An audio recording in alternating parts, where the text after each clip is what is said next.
गुरुर्ब्रह्मा गुरुर्विष्णु गुरुदेवो महेश्वरः गुरुर्साक्षात् परब्रह्म तस्मै श्री गुरुवे नमः।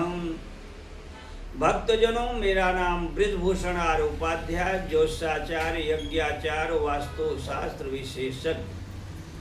भक्तजनों, हमारे ऋषियों ने जमीन के बारे में जो निरीक्षण करके वास्तु शास्त्र में बताया है, उसके बारे में आज हम सभी भक्त लोग संपूर्ण जानकारी प्राप्त करेंगे। उत्तम जमीन कौन सा है, मध्यम जमीन कौन सा है और कष्टकारी जमीन कौन सा है, इसके बारे में संपूर्ण जानकारी प्राप्त करेंगे। पहला, पूरब या उत्तर दिशा का जमीन उत्तम होता है। ऐसे जमीन पर मकान बनाकर रहने के लिए, दुकान या फैक्ट्री बनाकर व्यापार के लिए, रहने के लिए, व्यापार के लिए, दोनों के लिए उत्तम होता है। दूसरा, फलदार वृक्ष, हरा जगह का जमीन उत्तम होता है। ऐसे जमीन पर मकान बनाकर रहने के लिए, दुकान या फैक्ट्री बनाकर व्यापार के लिए उत्तम होता है। तीसरा, कहीं ऊंचा है कहीं नीचा है। ऊंचा नीचा जमीन कष्टकारक होता है, शत्रुता बढ़ाता है। ऐसे जमीन पर मकान बनाकर रहने के लिए, दुकान या फैक्ट्री बनाकर व्यापार के लिए अच्छा नहीं होता।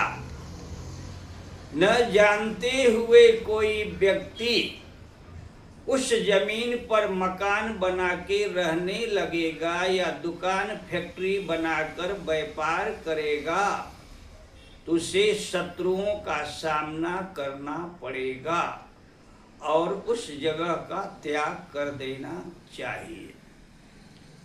नंबर 4, ईटा का टुकड़ा, गड्ढे से भरा हुआ जमीन अशुभ होता है, धन की हानि होती है और न जानते हुए कोई व्यक्ति उस जगह मकान बना के रहने लगेगा और दुकान या फैक्ट्री बनाकर व्यापार करेगा तो उस जगह उसकी तरक्की नहीं होगी, बार बार हानि होगा।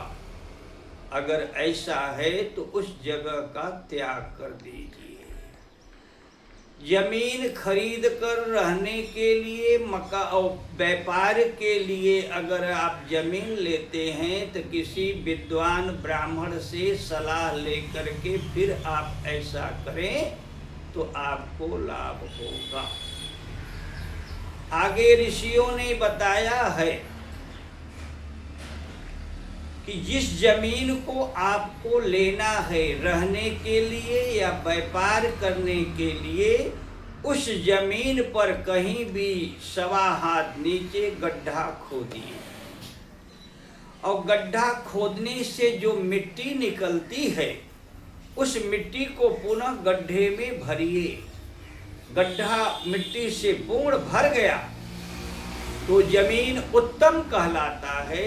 उस जमीन पर मकान बनाकर रहने के लिए, व्यापार के लिए वो जमीन उत्तम होता है। आगे ऋषियों ने क्या कहा है, जिस जमीन पर आप रहने के लिए खरीद रहे हैं, व्यापार के लिए ले रहे हैं और गड्ढा खोद करके उस जमीन को पुनः उस गड्ढे में भरेंगे और मिट्टी कम पड़ गया तो वो जमीन अशुभ होता है, कष्टकारक होता है और ऐसे जमीन का त्याग कर देना चाहिए। न उस पर रहना चाहिए, न व्यापार करना चाहिए। जिन्होंने न जानते हुए उस जमीन पर मकान बनाकर रह रहे हैं या व्यापार कर रहे हैं, उन्हें अनेक प्रकार के विघ्नों का सामना करना पड़ेगा। आगे ऋषियों ने बताया है जमीन का झुकाव या पानी का बहाव। जमीन लेने के पहले पहले जमीन का निरीक्षण कीजिए।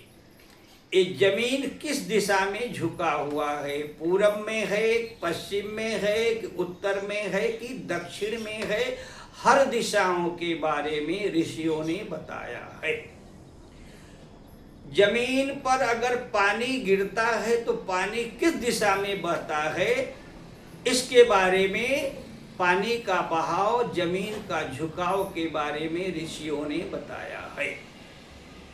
पूरब दिशा में जमीन झुका हुआ है, वहां पानी गिरता है तो पूरब दिशा में पानी बहेगा। इसको बोलते हैं जमीन का झुकाव, पानी का बहाव। अगर पूरब दिशा में है तो वहां वृद्धि होगी।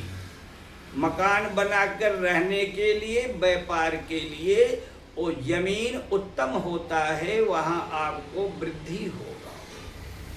अगर पानी का बहाव, जमीन का झुकाव उत्तर दिशा में है तो वहां उस जमीन पर रहने के लिए, व्यापार करने के लिए, धन लाभ, स्वास्थ्य लाभ, अनेक प्रकार का लाभ ही लाभ होगा, कोई कष्ट नहीं होगा। अगर जमीन का झुकाव, पानी का बहाव पश्चिम दिशा में है तो धन की हानि होगी।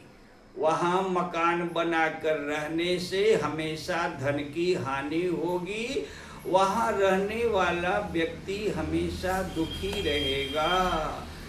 रहने के लिए भी अच्छा नहीं है, व्यापार के लिए भी अच्छा नहीं है।